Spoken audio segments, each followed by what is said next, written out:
नमस्कार, बहुत स्वागत है आपका अपना एमपी के इस बुलेटिन में। मैं हूं आपके साथ ऋतु ज्ञानवानी। मेरे सहयोगी पुनीत भी जुड़े हुए हैं न्यूज रूम से, उनके पास भी चलेंगे कुछ खास खबरों के लिए।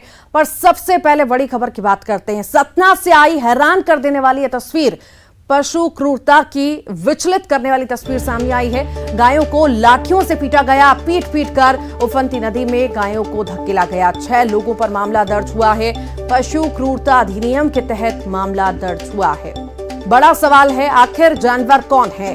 बेजुबानों के साथ बेरहमी आखिर क्यों?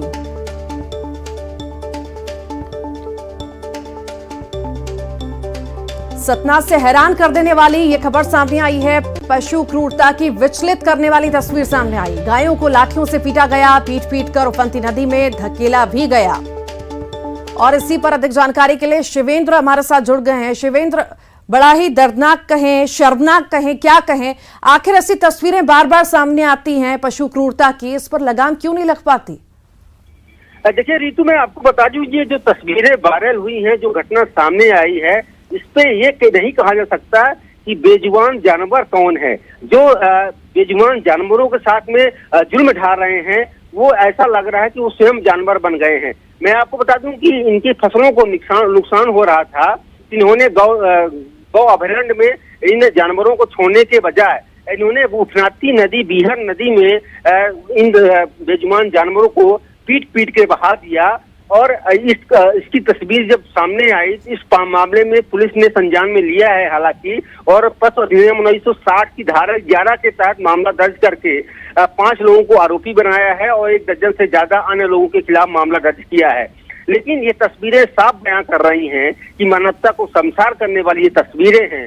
और जो ये इस घटना को अंजाम दे रहे हैं, वो निश्चित ही भले ही मानव हो, लेकिन इनकी जो हरकतें हैं किसी जानवर से कम नहीं हैं। जी, वाकई किसी जानवर से कम नहीं है इन इंसानों की हरकतें जो हैं।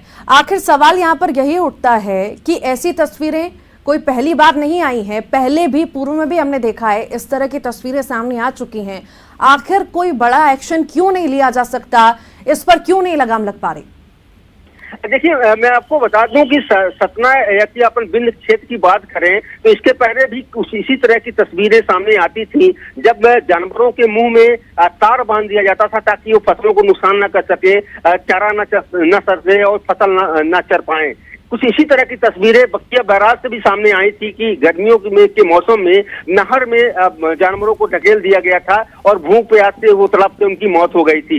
लेकिन कानून में इस तरह के कोई सख्त कानून नहीं बना है जिसका डर लोगों में हो।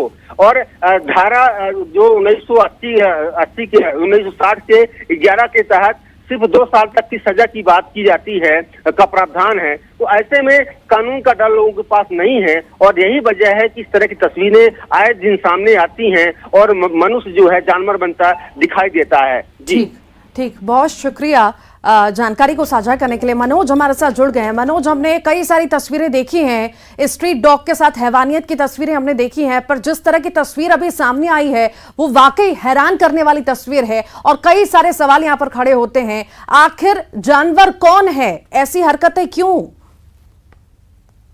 जी बिल्कुल, आपने सही कहा कि आखिरकार मानव कौन है और जानवर कौन है, क्योंकि यदि जिस तरीके से पूरी घटनाक्रम को हम देखें तो इस पूरे मामले में ज़रूर एक FIR दर्ज करके आरोपी को गिरफ्तार करने का काम प्रशासनिक तौर पर किया जा रहा है। लेकिन मानवीय दृष्टिकोण से इस पूरे मामले को देखें तो पशु क्रूरता को लेकर जिस तरीके की तस्वीरें सामने आई हैं वो शर्मसार करने वाली तस्वीरें हैं, क्योंकि ये अधिकार नहीं है किसी व्यक्ति को कि इस तरीके की घटना को अंजाम दे। इस तरीके की क्रूरता वो खास तौर से मवेशियों के साथ करे। यदि फसल का नुकसान हो रहा था तो उसके दूसरे उपाय थे, लेकिन उस ओर ना जाके ये क्रूरता वाला रास्ता जो है वो आरोपियों ने अपनाया। यही कारण है कि इस तरीके की तस्वीर के बाद ये पहला उदाहरण नहीं है, इससे पहले उस नदी के आसपास क्षेत्रों में इस तरीके की घटनाएं होती रहती है। लेकिन ये तस्वीर सामने के बाद ये पता चल गया है कि किस तरीके की घटनाएं आसपास के मवेशियों के साथ, खास तौर से फसल को नुकसान करने वाले जानवरों के साथ कैसा बर्ताव किया जाता है। जबकि इस तरीके से जो घटना करने वाले आरोपी हैं उनको बख्शना नहीं चाहिए, क्योंकि ये तस्वीरें सामने आई उसके बाद आरोपियों को गिरफ्तार करने का काम किया गया, उन पर FIR दर्ज करने का काम किया गया, लेकिन इसके पर्दे के पीछे भी कई तस्वीरें हैं, कई ऐसी घटनाएं हैं जो सामने नहीं आ पाती। तो ऐसे में अब प्रशासन को एक पूरी रणनीति के तहत जो है आसपास के इलाकों में सख्ती बरतनी चाहिए और ख़ास तौर से उन फसलों पर नज़र रखनी चाहिए जहां पर इस तरीके की मामले जो हैं अक्सर सामने आते हैं, क्योंकि फसल को नुकसान पहुंचाना जो है वो किसान के लिए ज़रूर नुकसान वाली बात है, लेकिन ये तरीका कहीं ना कहीं गलत है। इसको लेके प्रशासन की तरफ से भी गलत जो है, मामला दर्ज बातचीत कर लिया करना गया चाहिए। है, FIR हो गई है, पर सवाल यही कि आखिर इस तरह की हैवानियत कब तक। बहुत शुक्रिया जानकारी को साझा करने के लिए मनोज।